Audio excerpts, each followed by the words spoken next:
Our association with KSHE goes deep, all the way back, to the earliest days of BOC.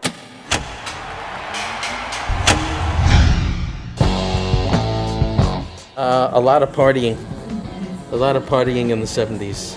We used to play the Keel. We used to stay at Stouffer's, which is that round hotel. Actually, you could see into the ballpark, the old stadium, and I remember actually going to a Cardinals ball game because we had a day off, and we're, baseball fans. Our first album came out in 72. So we've been probably coming since 72, 73, once a year. We had a band house in Long Island, and we would take anything that came our way to pay the rent and the oil bill, So a guy down the street was a wannabe agent, and he would come over in the afternoon and said, I got a gig for you guys tonight, but there's only room on stage for 3 of you. Those are the kind of gigs we would get. And we got a gig, I don't know, $200 or something like that to play a bar mitzvah. So we played it. And the kids had a ball. We had a lot of fun with the kids. And I'd say 20 years later, we are playing the Uncle Floyd show. You probably don't get that here.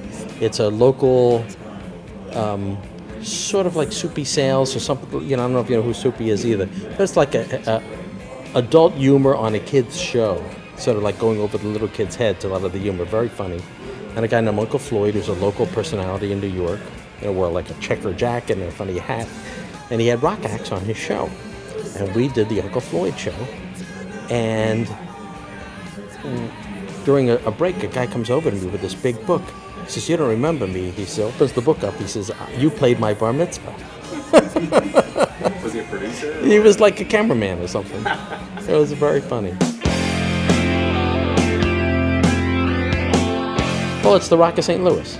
It just shows you the power of radio. Like many other cities, one station rules the airwaves when it comes to that kind of music. In this town, it's always been KSHE.